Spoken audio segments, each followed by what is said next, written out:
A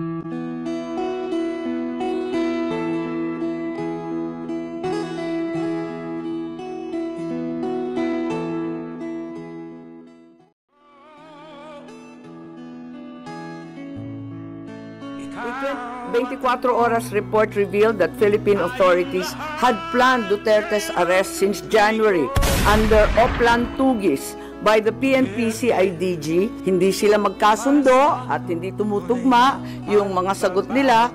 Hindi maganda yung itsura ng pamahalaan. Nagalit yata sa akin na nabunyag yon sa aking hearing. Well, para sa akin, at narinig ko si Presidente Duterte, tulad ng ama ko pareho nilang sinasabi, haharap ako sa anumang kaso at pagliliti sa Pilipinas. Pero kapag sa ibang bansa, hindi ko kakayanin yon. Kasi syempre yung tatay ko, di ba, dinala rin sa US. Ayun. Sabi niya, ayoko. Dapat sa Pilipinas, iuwi ninyo ako, haharapin ko yan. Napakaraming nakinig at marami rin katanungan para magbigay ng liwanag at maklaro yung ibang bagay-bagay. Nais kong magbigay ng dalawang dokumento ngayon. Yung unang-una, yung timeline pa lamang. So, umpisahan na lang natin yung timeline. Mabilis lang to sana. Pero mahaba-haba kasi nag-uumpisa to sa March 2019 nung nag-withdraw ang Pilipinas sa Rome Statute. Tapos, yung prosecutor requested authorization 24 May 2021. May deferral noong 2022 ng Hunyo. Pagkatapos, 12 September 2022, ang ating Pangulo ay nagsabi, ICC will only take action when the country is no longer functioning and has no judiciary. So, 26 January 2023, ang ICC nag-umpisa na naman ang investigasyon sa drug war. And then the appeals chamber rejected the suspension noong Marso. And then July 5 ng 2023, ipinagtatanggol ni VP Sara yung confidential fund ng DepEd at ng OVP. Yung ICC Chamber delivered its judgment 18 July 2023. Pero inulit na naman ni Presidente Bongbong 24 November ng 2023 na simple lang ang isyung yan. Hindi naman siguro tama na ang tagalabas ang mag-iimbestiga dito sa atin. So yun ang nangyari, Tapos gusto natin maintindihan yung konteksto ng mga pangyayari. At nung 15 December 2023, andyan na yung sulat kay VP Sara na the jurisdiction of the ICC over the Republic of the Philippines after the effectivity of our withdrawal is very much in question, and I am certain that you and all of my cabinet will echo my views. Sabi rin niya, for the 100th time, I do not recognize the jurisdiction of the ICC in the Philippines. Noong 28 January 2024, kauna-unahang maisog rally at binanatan ni former President ang ating Pangulo Bongbong. Noong 29 January, kick-off rally ng Bagong Pilipinas, pero kasabay din ang candlelight prayer rally ni Presidente Duterte.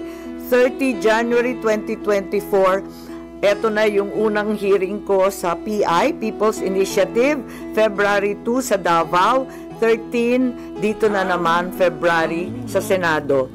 And 20 February, si Pangulo ay nagsabi, I don't approve or deny it, but the ICC haven't done anything illegal. Ito yung tinutukoy ni Secretary Boying na pagbabago.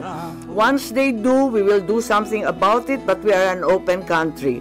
19-2024 June, VP resigns as DepEd Secretary. 20 July, maisog rally liwasan. 16 August, first Quadcom in Bacolod, Pampanga. 22 September 2024, VP Sara says, hindi naman kasi kami talaga nag-uusap. Hindi kami magkaibigan unang-una. Ayun na. And then 12 October 2024, sabi ni PBBM, I don't know anymore. I'm a little dismayed to hear she doesn't think we are friends. 11 November 2024, nag-attend si former President Duterte ng 11th Quadcom hearing. 13 November 2024, E.S. Bersamin said local authorities would consider cooperating with the Interpol if the ICC seeks the intervention of the International Anti-Crime Body. 14 November 2024, nung nakaraang taon, ang sabi ng ating Pangulo, if that's the wish of Duterte, we will not block the ICC. We will not just cooperate. 28 November, first bicameral conference tungkol sa 2025 GAA, and the 2nd of December 2024, first formal impeachment case against VP Sara. 11 December, second bicam. 18 December, ang privilege speech ko at sumunod yung mga kaso. And 19 December, third impeachment complaint. 13 January 2025, itong taon na ito, INC Peace Rally in Manila. And 24 January, itong taon na to, Secretary of Justice Remulla said, the Marcos administration will sit down with the ICC and discuss certain areas of cooperation in the latter's investigation. He also said, cooperation with an international tribunal is permissible, noting that ICC representatives have already been going in and out of the country without us raising anything. So may admission po ron, and 28 January 2025, may mga declare the 2025 national budget unconstitutional. Nung 5 February nitong taong ito, impeachment of VP Sara was approved in the House of Representatives. 10 February, the ICC prosecutor applied for an arrest warrant against former President Duterte. 22 February, People's Indignation Rally Mandaue, Cebu. 7 March, the warrant of arrest against the former president was issued as secret by the ICC chamber. 10 March, 2 PNP memos regarding the deployment of personnel and augmentation of PNP personnel to PRO 11. 11 March, the warrant of arrest was reclassified as public this time by ICC. 3:04 a.m., the Philippine Center on Transnational Crimes received an ICC request for the arrest and extradition of former President Duterte. At 9:20, he arrived at NAIA Terminal 3 from Hong Kong and was arrested at the Jet Bridge by DOJ, Interpol, and PNP with his Miranda rights postponed at his request. He then was taken to Villamor, where he was housed in Maharlika Hall with his family and some legal advisors. By 11 a.m., Malacanang confirmed his arrest, while his daughter Kitty live-streamed the event. By 11:03, Duterte was flown out of the country on a chartered flight to Dubai and Rotterdam, Netherlands, as President Marcos held a press briefing on the arrest. 12 March 2025, DOJ Prosecutor General Fadulion issued a certification, bago po to, nahanap lang namin to, that President Duterte was arrested on 12 March 2025, approximately 11:44 a.m. May problema ako sa datos nito kasi bakit 1 day later? The custodial state has determined to deliver Rodrigo Roa Duterte to the ICC in accordance with Article 59.4 of the Rome Statute. And in accordance with Article 59.7, the arrested individual shall be transported to The Hague and placed in the custody of the International Criminal Court. 13 March, during an interview with Pinky Webb, Interior Secretary John Vic Remulla revealed that Duterte's arrest was a group effort involving National Security Advisor Año, Defense Secretary Teodoro, the President, with Año playing a key intelligence role in monitoring Duterte's travel. On 20 March, we had the hearing here in the Senate. The highlights of the hearing were the denial of Año of any involvement in the arrest, and John Vic, SIG SILG Remulla denied planning and said that the group effort pertained only to chismis. PCTC said the Interpol issued a diffusion, not a red notice, and Justice Secretary Remulla claimed that ICC has jurisdiction over individuals and crimes despite the withdrawal of the Philippines from the Rome Statute because international humanitarian law is already customary law. Of course, we are all aware that this is not applicable, being solely limited to war crimes. In the meantime, PNP General claimed that in expediting President Duterte's turnover to the ICC, was trying to comply with the time period set forth in Article 125 of the Revised Penal Code, which applies only to warrantless arrest. A 24 Oras report revealed that Philippine authorities had planned Duterte's arrest since January under Oplan Tugis by the PNP-CIDG, and that Duterte sought asylum in China, but this was later denied by all parties. On the same day, DILG Secretary Remulla denied involvement in the arrest, stating he was unaware of any core group behind it and only learned of the Interpol red notice on the day of Duterte's detention. So, as far as the investigation goes, this is the timeline and we're happy to share it with you. In the meantime, I'd like to read the preliminary findings following last week's investigation and public hearing. Number one, the Philippines had no legal obligation to arrest former President Rodrigo Roa Duterte and turn him over to the International Criminal Court. What was received was only a diffusion notice, not verified or approved by the Interpol Secretariat. No verification by the Interpol whether the request complied with Article 3 of their Constitution, forbidding Interpol from undertaking any intervention or activities of a political, military, religious, or racial character. Under the terms of the diffusion notice, there was no obligation on the part of the Philippines to turn over former President Rodrigo Roa Duterte to the ICC, absent any request for extradition or request for surrender. Under Article 92 of the Rome Statute, a provisional arrest is followed by a request for surrender. There is also no indication that the ICC even requested for the surrender of former President after his provisional arrest. There is likewise no indication that the ICC requested extradition after the arrest. Finally, the argument of Secretary of Justice Remulla is deeply flawed, inasmuch as international humanitarian law, customary law, cannot apply. He is accused of crimes against humanity, not war crimes. IHL refers to war crimes.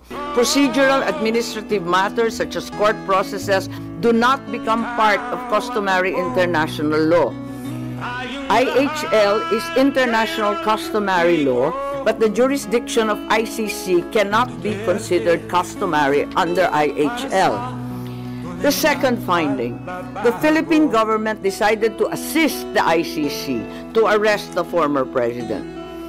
The administration already started preparations prior to March 11. The PNP mobilized units on March 10. The National Security Advisor Anya was already tracking the former president's camp before the arrest.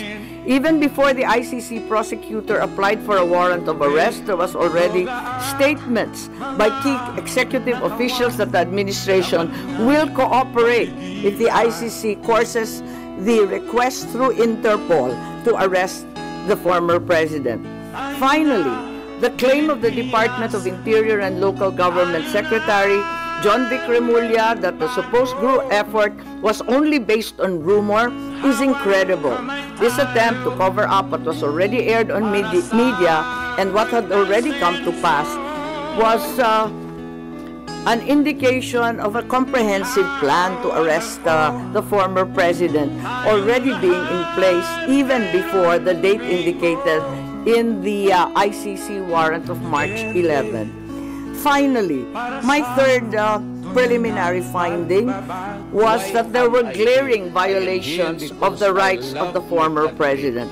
the constitutional safeguards guaranteeing liberty and due process of law were not observed. No warrant was issued by a Philippine court. The arrest did not fall within the exceptions of a warrantless arrest. Meanwhile, General Torre invoked 125 article of the revised penal code only applying to warrantless arrest. The constitutional safeguards for the right to liberty of abode were also disregarded. No court order was issued mandating that the former president be taken out of the Philippines against his will.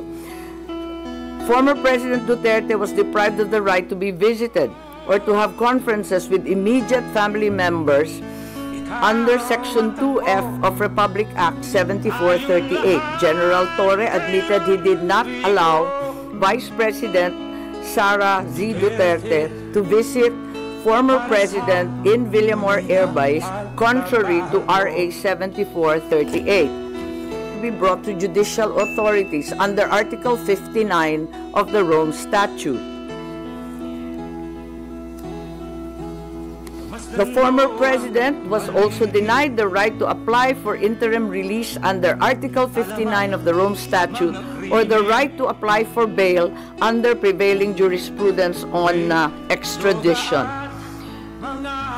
However, during the public hearing of March 20 here at the Senate, the Secretary of Justice insisted on the inapplicability of the Rome Statute. But a DOJ certification signed by Prosecutor General Richard Fadulion stated very clearly that the DOJ made the following determinations. As competent authority of the custodial state, the arrest issued complies with Article 59 of the Rome Statute. To recall, DOJ spokesperson Clavano released a statement last March 13 saying, ang naging role namin ay competent judicial authority. Kami na ang nag-attest na lahat ng proper processes ay ginawa. Similar to Prosecutor General Fadulion, the DOJ spokesperson showed that the article cited in the Rome Statute had been complied with. Therefore, it's apparent that the DOJ first tried to convince the public that the requirements under Article 59 of the Rome Statute were complied with, and then later on, when such stance became untenable, decided to ditch Article 59 and the Rome Statute altogether and pursued another theory, extrajudicial rendition, and invoked RA 9851, particularly Article 17. Yun lang po. So, those are the three findings right now. As we speak, we are not certain if we will continue at magkakaroon pa ng ikalawang pagdinig pagkat yun nga, kinakailangan na meron tayong matitindi, magagaling at malaman ng mga testigo. So, nagbubuo pa kami kung sakali at kung hindi, pag-aaralan na lamang natin ang nabunyag nung nakaraang linggo. Yes?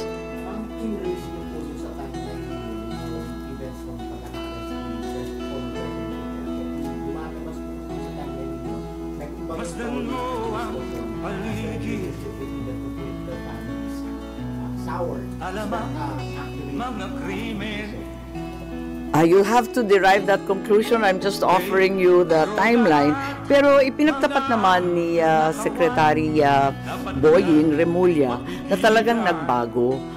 Tinatanong ko kung kailan nagbago at bakit nagbago at ano yung pagbabago. Sabi niya lahat naman tayo habang tumatanda, natututo at nagbabago ang isipan. Yun lang ang pinaliwanag niya. Pero maliwanag na nagkaroon ng pagbabago. Kaya nga, may nagsasabi na yung Interpol bawal sa kanila mag-issue ng red notice pagkat may duda sila na political. Kaya ang pinalabas lamang nila ay yung diffusion para hindi sila sumabit kasi pinagbabawal ng sariling konstitusyon ng Interpol kapag political.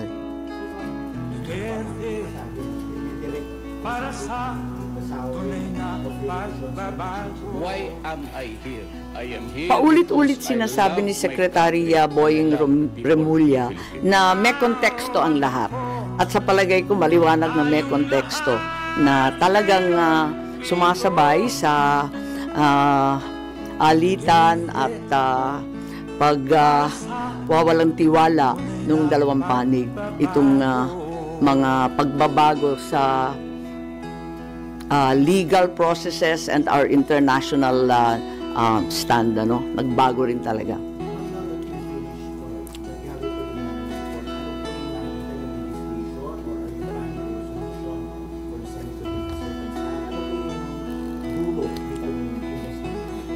Well, ang dulo nito, maliwanagan tayo dito sa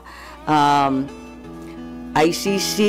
Yung iba nagsasabi na baka dapat ibalik na naman sa NBI at wag daw sa Philippine Center for Transnational Crime ang ugnayan sa Interpol. So may mga recommendations in policy, yun naman talaga ang ating pakay in aid of legislation. At alam din natin na hindi pa tapos to kasi may mga warrant pa na ilalabas. Alam natin na may 5 nang narinig tayo na laman nung ikalawang warrant na mula sa ICC. Kung tama ba ang proseso or kung hindi tama ang proseso, hindi na dapat maulit. So, importante yon. At syempre, yung mga OFW natin na nasa ibang bansa, nanganganib talaga at natatakot kung dito mismo sa sariling bansa, natatangay ang isang dating Pangulo na may edad na at may sakit. Paano pa raw sila? Kaya nais nilang malaman kung ganun na pinaglalaban natin yung mga na peperwisyo, na ko-convict pa sa ibang bansa, pinaglalaban natin na makauwi. Paano ba ang sitwasyon ni Presidente? Ngayon, isa pa, medyo marami pong galit at nananawagan sa akin at tinetext ako, sinong mananagot dito sa nangyari? Kasi hindi naman po pwede na nakalusot ng basta. Ito bang initial findings ninyo ang naging basis para kumalas na kayo sa alyansa o dahil sa nakalipas na 2 political rally ng alyansa ay hindi na kayo na-mention ng Pangulo Bongbong Marcos Jr.? Kasi sinabi ko naman na talagang sa patuloy nilang pagbabanggit ng executive privilege, sub judice, ng national security, talagang parang mistulang nagtatago ang ating gobyerno ng mahahalagang katotohanan at hindi ko talaga matanggap kaya't kinakailangan malaman natin at hayaan na lamang ako na malaya na magsiyasat para malaman ng taong bayan ano nga talaga ang mga pangyayari, kung may nalabag na batas at kung ano ang pagbabago or bagong legislasyon na kinakailangan. At tulad ng sinabi ko naman, mula pa nung umpisa ng halalan, mananatili akong independent. Dahil higit sa anumang politikal na pakinabang, dapat manaig ang soberanya ng bansa at ang tunay na katarungan para sa bawat Pilipino. So, wala kayong pag-uusap pa rin ni Pangulong Bongbong Marcos Jr.? Oo, wala. Matagal na yun. Oo. So, sa inyong minasama ng Pangulo yung pagkalama?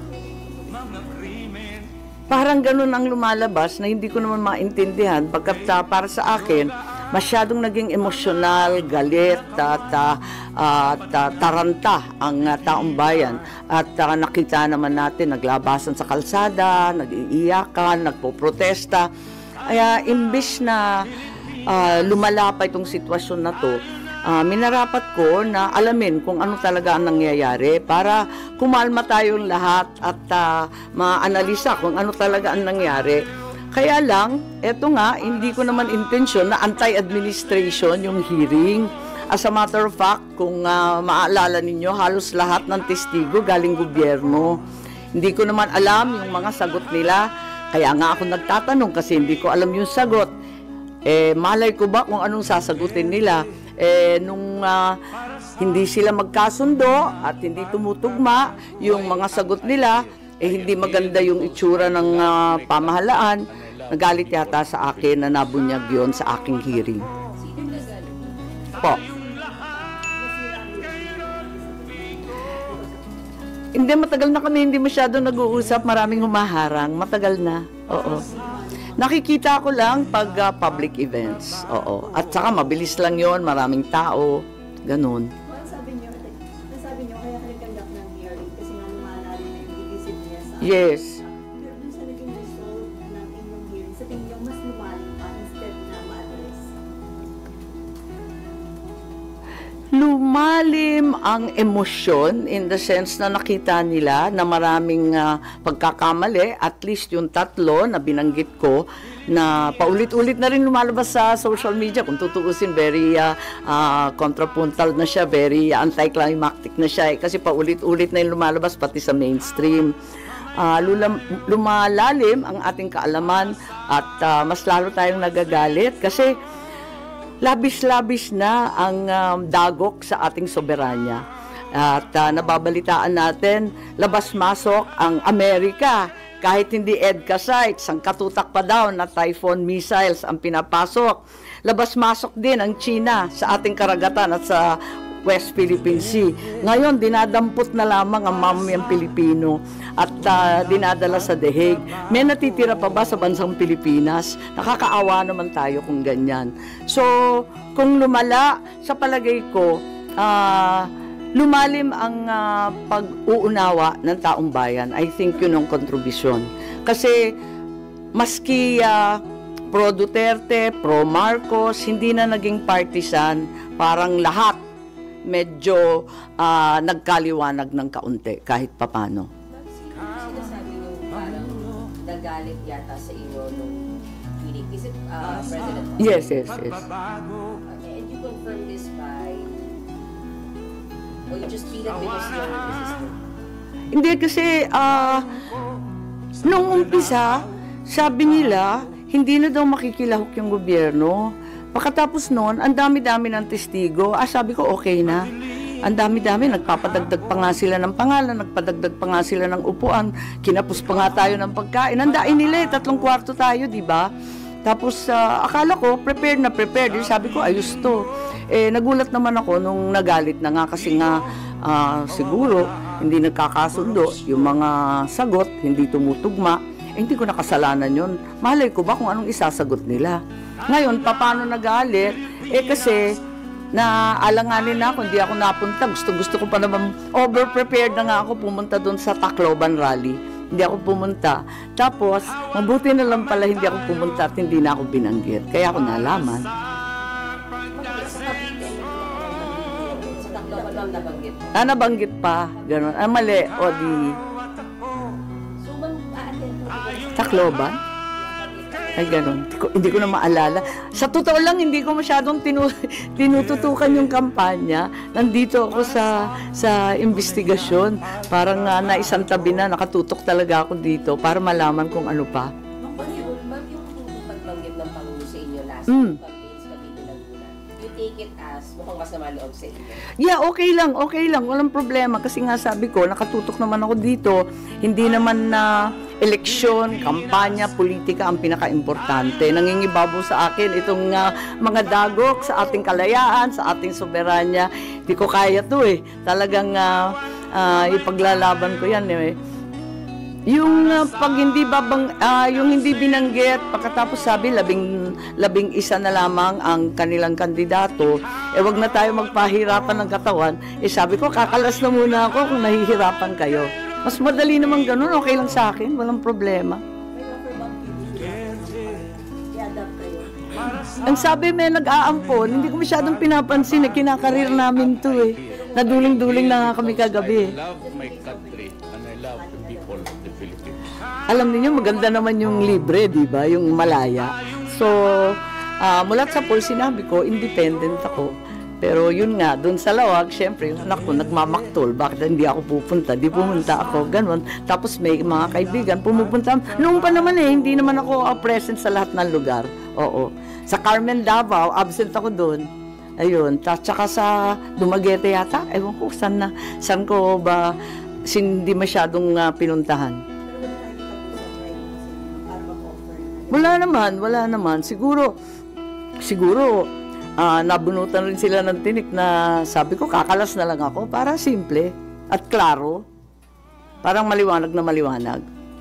Balik ko po kay former President kasi yung sa conclusion as chairperson ng Hindi pa tayo maabot doon. Yung binasa ko 3 pa lang, preliminary finding pa lang to. na talagang walang obligasyon ang Pilipinas na iaresto si dating Pangulo, na yung ating pamahalaan ang determinado na lumahok dun sa pag-aresto ni Presidente Duterte, at ikatlo na nalabag ang ilang karapatan ni Presidente Duterte sa ilalim ng Saligang Batas ng Pilipinas.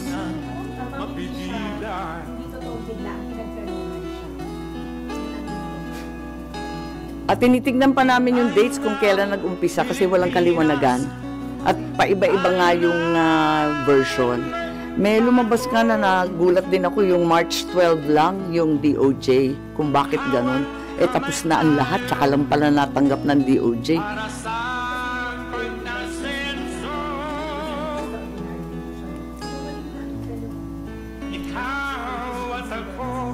Wala pa kami dun Inaalam pa lang natin kasi nga preliminary pa lang to. Tinitignan ko pa lang dahil ang taas pala ng interest di ko akalain na ganun kadaming manunood.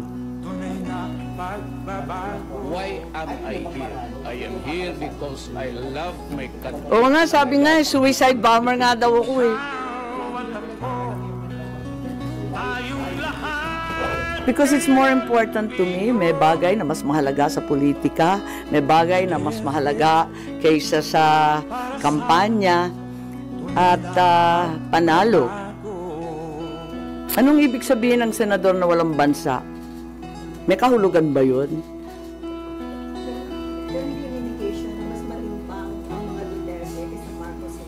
Palagay ko, lampas-lampas na to sa Duterte at Marcos. Ang pinag-uusapan na dito, yung soberanya ng ating bansa.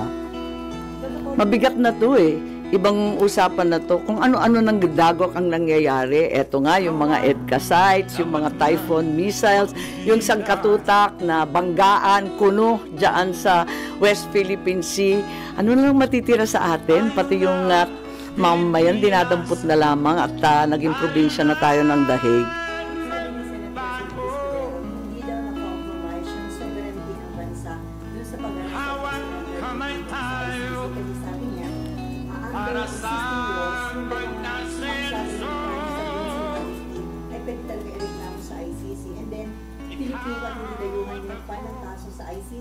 And then wala pa rin daw kaso dito si Duterte. So walang local court ang naagawan ng jurisdiction dun sa pag-surrender kay Duterte. Wala rito si Senate President Cheese, hindi ako makikipagdebate na wala siya. But naninigan kayo na compromise yung sovereignty? Yes, very clearly. Sorry, sabi niyo, may mas mahalaga kaysa sa kampanya at panalo. So you're willing na matalo dahil sa pakikipaglaban niyo dito sa ICC arrest ni Pangulo? Hindi naman ako matatalo. May kandidato bang matatalo? Siyempre, lahat ng kandidato naniniwalang mananalo.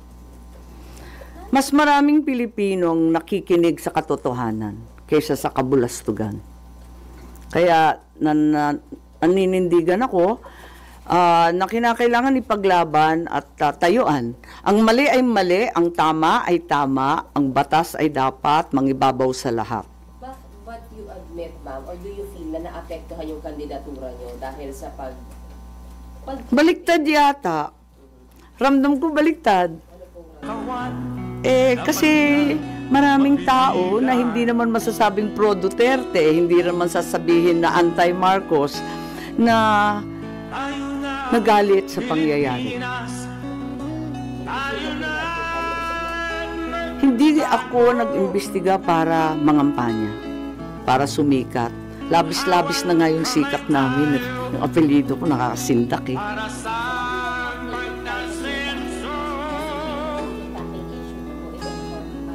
Hindi naman ako nag-imbestiga para magpasikat or ma-endorso or maging bahagi ng ibang partido.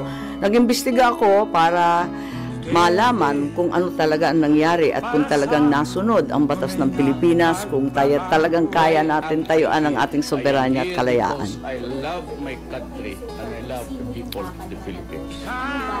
Yun nga ang tinatanong ng lahat, sino daw kakasuhan. At yun pa ang inaalam natin. Kaya nga, maraming nagsasabi, bitin, dapat magka-second hearing. Sabi ko, basta makaproduce tayo ng testigo. Kasi kung hindi naman malaman at makatotohanan, ano naman usapan natin. Maraming lihim ang maliwanag, malabo. Yun talaga, napakaliwanag sa lahat na ito. Maraming kinukuble, maraming pinagtatakpan, maraming hindi totoo, at marami tayong dapat siyasatin. Paano po yun? Cabinet Secretary level po ba yung dapat manunod? Hindi ko alam. Tulad ninyo, alam ko lang ang report ko, at sa ngayon, hindi po maliwanag talaga. Ang daming loose ends, ang daming butas, ang daming malabo. If you get witnesses, then what will... Well, unang-una, magkaliwanagan dun sa sinasabi na international law. Hindi naman pangkaraniwang practice yan. Hindi naman araw-araw na yan ang pinapractice ng abogado. Kinakailangan siguro yung ex-justice, yung mga framers ng konstitusyon, ang dating mga mambabatas. Hindi ko alam, or else yung mga expert din sa international law. Pagkatapos nun, yung iba pa. Maraming nagsusulat di ba? Pero pag nabasa mo yung pahayagan, parang hindi naman sila neutral. Parang lahat may panig. Iniiwasan natin yon hanggat kaya. Pagkatapos nun, yun nga. So, yung katulad ng sinabi ko kanina, yung mga OFW, gusto malaman kung talagang maipagtatanggol ba natin sila. Eto na nga dito sa Pilipinas, paano pa daw sila nagkakayod at naghahanap buhay sa ibang bansa. Kayang-kaya silang kunin. At saka yung mga nakakulong, makakauwi pa daw sila. Paano ba? Tapos, yun nga, sino mananagot? Maraming tanong pa rin talaga. Yung na-elect si Bongbong as president, sabi nyo, yung chance to redeem yung pangalan ng mga Marcos, considering dito sa issue sa pagka-arresto kay Dr. Well, nanghihinayang ako, hindi lamang para sa pamilya namin, kundi para sa ating kasaysayan, no? Kasi nagumpisa sa amin nung EDSA. Pagkatapos noon, di ba, nakulong din si Presidente ERAP, si Presidente GMA, nahinto lang kay Presidente Duterte. Eto na naman, naaresto na naman. Umpisa na naman ba natin itong siklo ng paghihiganti, ng balikan, kapag wala ka na sa kapangyarihan, babanatan. Parang ako'y naaawa sa Pilipinas. Kung ganito na lang tayo, paano pa tayo uunlad?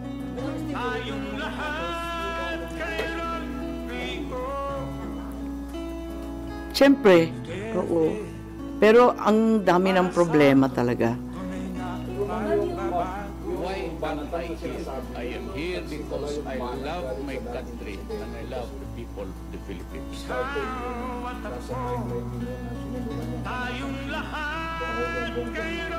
Tignan natin ang maigi kasi naaalala ko, andito ba yung kodigo? Meron rin kasi nag-umpisa yung kay VP Sara. Kasi nag-umpisa yung kay VP Sara noong July 2023. Hindi ako abogado ni VP pero tinitignan ko lang yung date, nandyan sa timeline. Can we please go to 5 July 2023? Ayun. Parang nag-umpisa, doon nag-umpisa sa July, nung humarap sa Kongreso. At yung confidential fund na dinidikdik, uminit ng September, October, ayun. At parang tulad ng sino mang ama, nagalit na siguro si Presidente Duterte. At nung 28 January 2024, ayun na. Nagwawala na siya sa Davao. Matignan ninyo yung mga date na, kaya nga ako naglagay ng timeline, sabi nga nila, dapat yung timeline, yung mga legal lang. Pero hindi natin maiiwasan na may kinalaman to sa mga pangyayari dito sa Pilipinas.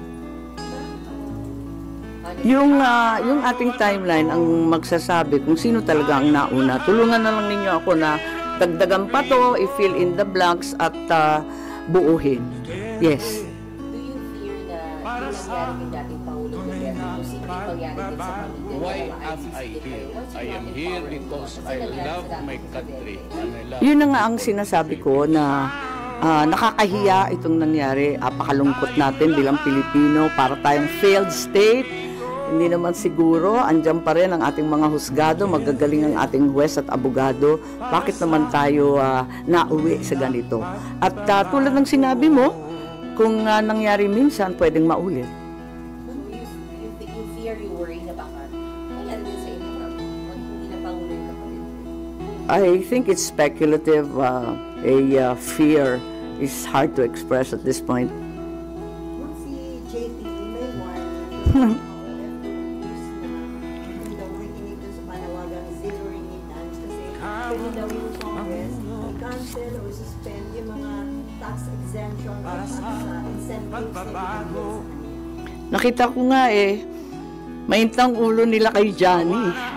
At ako, nararamdaman ko ang paghihimutok ng ating mga OFW. Ramdam na ramdam ko. Kaya nga, mahalaga itong pagsisiyasat para una, malaman natin kung karapat-dapat ba ang nangyari kay Presidente Duterte at kung sakali maiuwi pa ba natin yan. Ikalawa, kung ano ang magagawa natin para sa mga OFW natin na napipinsala o di kaya na paghahatulan doon sa ibang bansa. Pero yung paghihiganti na babanatan mo rin ng tax, ng yung mga travel tax na sinasabi at yung iba pang benepisyo, wag naman, wala namang ganunan, pambihira naman. Sila na nga nagbubuhay ng ekonomiya natin, sila pa ang uupakan natin. Hindi naman yata tama yun. Kasi ang maapektuhan, hindi lang yung family nila, kundi Well, naintindihan ko sila to what extent na talagang gagawin nila, hindi ko alam. Pero malaking tulong sila sa ating ekonomiya. Sila talaga nagpapalutang na napakaraming pamilya rito, lalong-lalo na sa Ilocos. Kaya alam na alam ko yan. So against kayo, there's a possibility na suspend yung mga incentives nila. Wag naman. Walang ganyanan. Oo. Baka may ulo. Hindi ko pa sure kasi nga nagbubunga kami ng testigo. Kung sakali, agad-agad sasabihan ko kayo.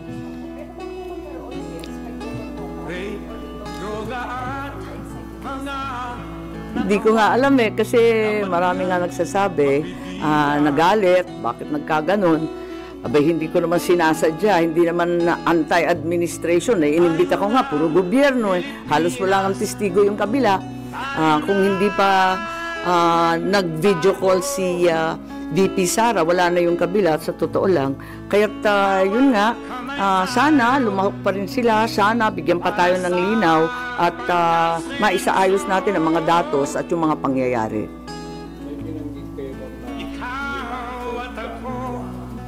Oo, ang balita, di ba, yung haka-haka, yung mga kapulisan to, si Senator Bato, Albayalde, di ba, yung, Leonardo Danao, sino isa? Kalimutan ko. Why am I here? Hindi, 5 I am here because I love Leonardo my Mata country and I love Danao. people. O, tama, 5. And then ba to? Oo. Ang alam ko, 5. 5 nandun sa warrant. Pero chismis lang yun, hindi pa lumalabas. Kaya hindi ako mag-group effort base sa chismis.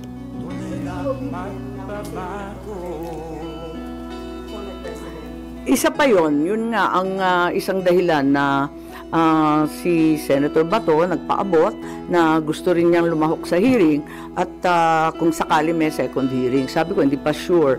At abala ang lahat kung ito ang nangyari sa dating Pangulo, anong mangyayari sa mga kapulisan at sa pangkaraniwan tao kung madali sila ng iba't iba pang warrant. Kasi alam natin na hindi naman ito nag-iisa kundi tuloy-tuloy. Opinions, for example, ni Senator Yongko na medyo late na yung meeting kasi natin na si former President dun sa Well, sinagot ko na rin yan. Naintindihan ko naman si Senator Bongo. Malapit na malapit siya sa ating Pangulo at matindi ang kanyang dinadamdam. Pero para sa akin, sa hinaba ng panahon na nawala yung tatay ko sa ating bayan, nakikita ko na kailangan wag susuko. Dapat ipaglaban pa rin kahit ilang taon yan. Hindi namin nauwi yung tatay kong buhay. Sana ito naman matagumpay tayo maiuwi si Presidente Duterte. Isa po sa mga nakikita nyo pwedeng maging resolve Why am I here? I am here because I Well, para love sa my akin, country. at narinig ko si Presidente Duterte, tulad ng ama ko pareho nilang sinasabi, haharap ako sa anumang kaso at paglilitis sa Pilipinas. Pero kapag sa ibang bansa, hindi ko kakayanin yon. Kasi syempre, yung tatay ko, di ba, dinala rin sa US. Ayun. Sabi niya, ayoko. Dapat sa Pilipinas, iuwi ninyo ako, haharapin ko yan. Ganun din ang sinasabi ni Presidente Duterte. Kaya daw niyang sagutin lahat yan, basta dito sa Pilipinas, sa husgadong Pilipino. Sasagutin daw niya at papayag siya malitis. Pero ano po yung nakikita niyo way na magagawa po ng Senate Committee on Foreign Relations or ng Senado para mangyari yun, yung mapauwi siya? Hindi ako yung abogado niya So, ang nagagawa lang ng Senado in aid of legislation, oversight, kung ginampanan ba ng lahat ng ahensya ang trabaho nila, lahat ng tungkulin ba, ang karapatan pang tao ba na ibigay, lahat yun. At kung kinakailangan, papalitan ba natin ang sistema ng ICC, Interpol, ng Philippine Transnational Crime, at saka nung RA 9851, yung extradition treaty na pagkaluma-luma, sinulat pa ng tatay ko. Maraming batas kasi na palibot dyan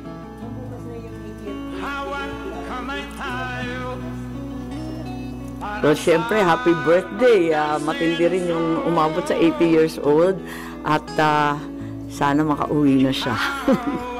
At higit sa lahat, syempre, gusto kong pumunta sa The Hague. Kung papayagan ako, dadalhin ko yung cheque na 10,000 pesos.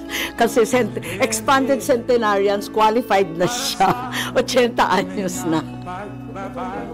Hindi, biro lang. Wala lang. Kasi di ba ako nagpasa nung bill na yon, kaya nagbibiro ako, pwede na pala ito. No. Wala. Sabi naman ni Presidente Duterte, wag na kayo pupunta rito Kung hindi rin nyo balak ako samahan sa loob ng selda, wag na. At hindi rin tayo magkikita. Findings ng Committee on Foreign Relations, given na meron nga kung makasumunod pa na warrant, parang kung ano man po yung nangyari sa situation ni former President. Tama. May urgency talaga kasi alam nga natin may second, may third warrant pa raw. Kaya kinakailangan mabunyag na lahat ng pagkakamali at wag na kailanman maulit. At kung kinakailangan paltan yung polisiya, yung batas, tignan na natin at magkasundo tayo para maiwas to.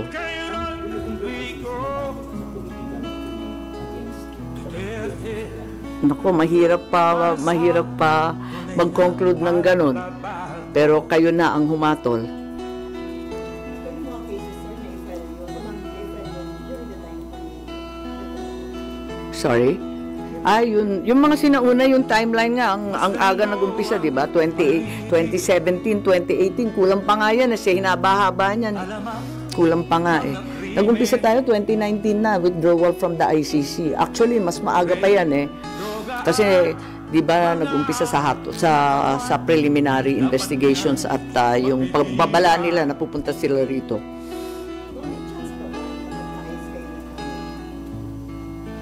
Lagi naman akong nandito, lagi naman akong manang, hindi naman ako nagbabago kailanman. At mula pa nung bata kami, parati naman siyang pinagbibili ng tatay ko na alalayan. Ang problema, hindi ko na magampanan. At maraming humaharang, hindi nakikinig, hindi ko alam. Of course, it's not the ideal situation at all.